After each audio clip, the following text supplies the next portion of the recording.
नमस्कार आप लोगों को।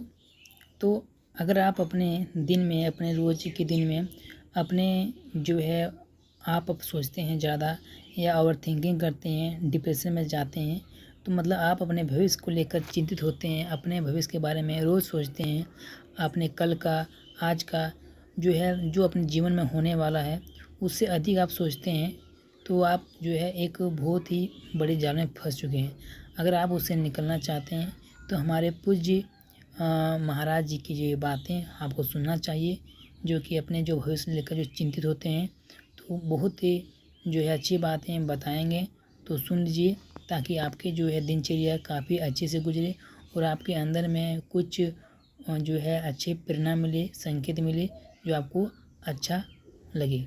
तो चलिए आइए, क्या कहते हैं हमारे पूज्य प्रेमानंद जी महाराज की ये बातें।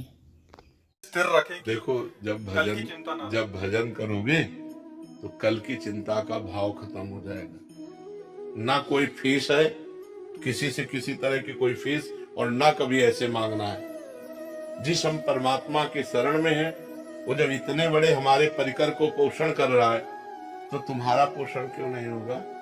तुम कल के लिए चिंतित क्यों हो? क्योंकि तुम्हें परमात्मा का आश्रय नहीं स्वीकृत है, तुमने भगवान को अपना मालिक नहीं माना। तो फिर जैसे जहाज ना हो और तैरना ना आता हो, फिर नदी में उसकी हालत क्या होगी, समुद्र में हालत क्या होगी उसकी, वैसी हालत है आप लोगों की।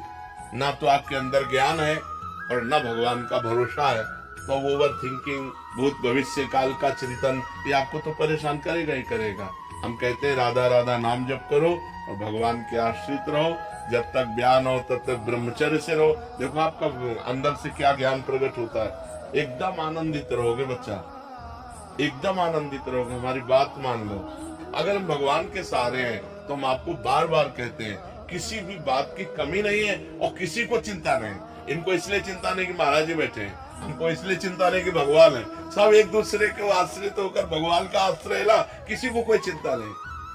आप चिंतित क्यों हो रहे हैं, अपने लिए परेशान क्यों हो रहे हैं? हम कहते हैं आप ब्रह्मचर्य रह के देखो और नाम जप करो, बड़ी बड़ी विपत्तियों को रौंद के न निकल जाओ। तो हमसे बताओ, ब्रह्मचर्य वो पावर है जो आपकी सोच को पॉजिटिव करता है, लोग समझ नहीं पा रहे।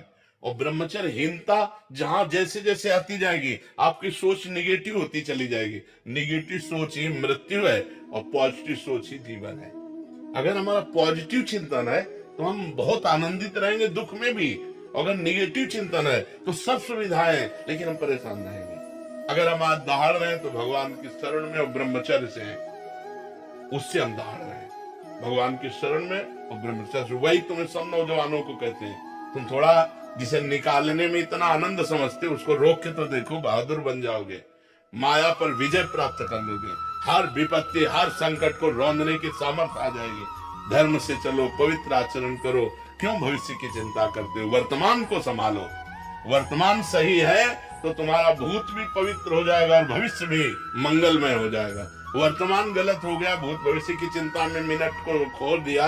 अगर इस मिनट में राधा बोलते, कृष्ण बोलते, हरि बोलते और पवित्र चिंतन करते तो तुम्हारा भविष्य भी ठीक हो जाता और तुम्हारा पूर्व जो बीता हुआ है वो भी अच्छा हो जाता।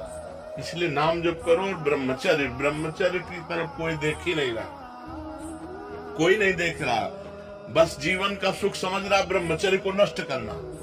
नए नए बच्चे समझ रहे जितना ब्रह्मचर्य को नष्ट कर लो उतने सुख भोग लो, ये तुम्हारे जीवन का नाश है।